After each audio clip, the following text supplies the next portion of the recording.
अस्सलाम वालेकुम एवरीवन, कैसे हैं आप लोग। उम्मीद करती हूँ आप लोग ठीक होंगे।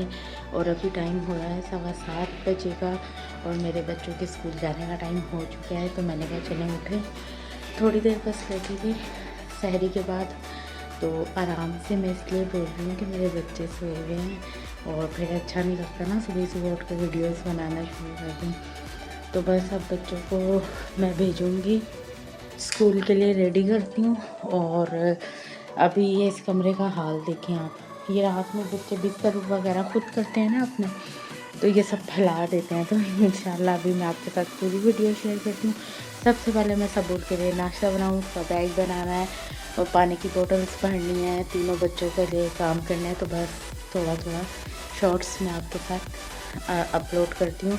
और मेरी ना लास्ट वीडियोस पे व्यूज़ बहुत अच्छे आए हैं, तो सबका बहुत बहुत थैंक यू जो मेरी वीडियो को वॉच कर रहे हैं। और जिन्होंने सब्सक्राइब नहीं किया सबसे पहले सब्सक्राइब कर दें। जी एवरीवन, आज मैंने आपके साथ शेयर कर रही हूँ बच्चों के स्कूल जाने की रूटीन जो सुबह सहरी के बाद की होती है। और आज ना मुझे बिल्कुल भी नींद नहीं आई है सहरी के बाद। तो मैं फिर 7 बजे उठी और आज लंच भी नहीं बनाना था क्योंकि स्पेगेटी थी कल की। और अनाबिया माहिन कह रही थी हम लंच नहीं लेके जाएंगे, 11:30 बजे तो उनकी छुट्टी हो जाती है। तो कह रही थी मम्मा आप ना हमें खाली एक एक चॉकलेट दे देना। तो मैंने कहा उससे पेट तो नहीं भरता। तो मैंने कहा चलो स्पेगेटी या वही इनके लंच बॉक्स में ना थोड़ी थोड़ी गर्म करके रख दूँगी। और ये अब्दुल सबूर के लिए नाश्ता बनाया। रात से इनके पेट में दर्द है, पता नहीं वो रमज़ान में वैसे ये फ्राई चीज़ें खाने से शायद हो जाता है। तो कहते मम्मा दिल नहीं चाह रहा। तो मैं इनको बहुत डांट रही थी, मैंने कहा ये सारा नाश्ता ऐसे ही रखा हुआ है और तुम कुछ भी नहीं खा रहे। तो फिर खाली ये देखें चाय पी रहे थे बैठ के। तो बल्कि इनके बाबा उठे, उन्होंने भी डांटा कि खाली पेट जा रहे हो। तो फिर मैंने कहा चलो आप इतने चाय पियो, सॉक्स पहनो, इतने मैं ना शूज़ पॉलिश कर देती हूँ।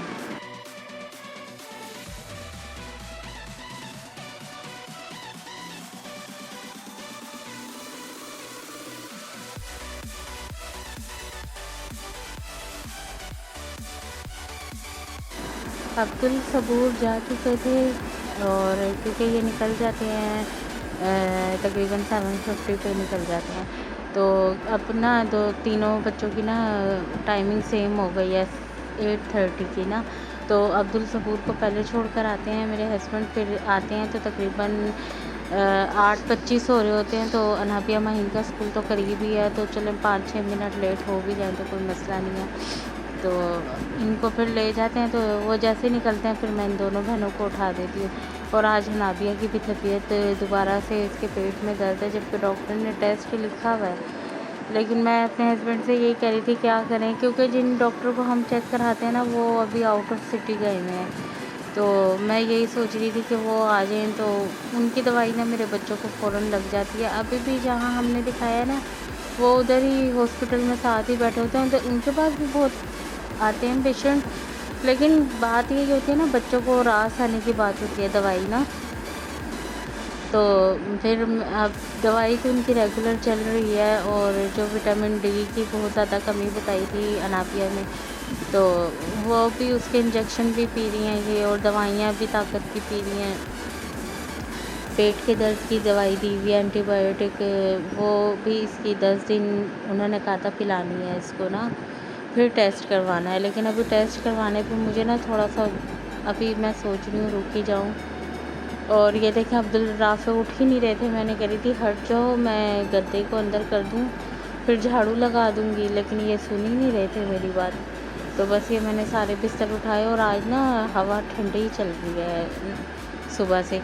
तो ये बच्चियों को ना ठंड लग रही थी मुँह हाथ धो के।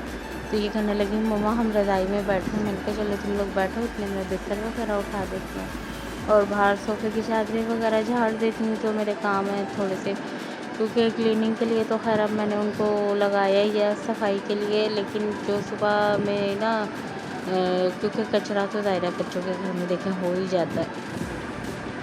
तो मैंने कहा चलें जो मोटा मोटा कूड़ा होता है ना जैसे रैपर वगैरह, और अभी जो हवा चल रही है ना उससे मट्टी बहुत आ रही है। तो खैर मैंने तो रेगुलर की तरह ही झाड़ू लगाई थी। और आप यकीन करें जब दोबारा वो सफाई करने आती हैं दोबारा कचरा हो जाता है इतना मट्टी का ना। तो ये देखें बस मैं ये जानमाज़ें वगैरह रखी थी, टोकरियाँ रखी थी, इनको सेट करके रखा। सामान था मेरे हस्बैंड का थोड़ा सा, वो सेट करके रखा। और बस अब ये चादरों को झाड़ दूँगी मैं। झाड़ू लगाने के भी आपके साथ क्लीनिंग शेयर करती, लेकिन ना अब राफ़े रोने लगे थे। जब ये सब बच्चे चले जाते हैं ना तो वो थोड़े परेशान से हो जाते हैं। तो फिर मैंने कहा चलो मैं जल्दी से झाड़ू लगा देती हूँ। फिर अभी जितनी वीडियो बनाई गई मुझसे मैंने बना ली। और आप सबका बहुत बहुत थैंक यू, आप मेरी वीडियो को वॉच करें। Please please please like share comment भी कर दें। देखें बहुत मेहनत होती है, एक तो रोज़ा होता है, फिर दूसरे काम करने, फिर वीडियो का भी साथ लगना, तो बहुत ज़्यादा मुश्किल हो रहा है अभी ना फ़िलहाल रमज़ान में। और मेरी कोशिश है मैं रेगुलर वीडियो डालूँ, क्योंकि देखें इतने मंथ हो गए ना मुझे काम करते करते, यानी कि इस व्लॉगिंग पे, लेकिन अब जाकर कुछ रिस्पॉन्स आना शुरू हुआ है। लेकिन चलें, सब्र का फल मीठा होता है। और बस आपको मेरा व्लॉग कैसा लगा ज़रूर बताइएगा। और मुझे रमज़ान में क्या आप मेरे व्लॉग में क्या देखना चाहते हैं ये ज़रूर बताएं, ताकि मैं उसी तरह अपने व्लॉगिंग को लेकर चलूँ। और आप सबको आज तीसरा रमज़ान बहुत बहुत मुबारक हो। आप लोगों के रोज़े कैसे गुजरे हैं मुझे कमेंट सेक्शन में आके ज़रूर बताएं। मिलेंगे इंशाल्लाह नेक्स्ट व्लॉग में। अल्लाह हाफ़िज़।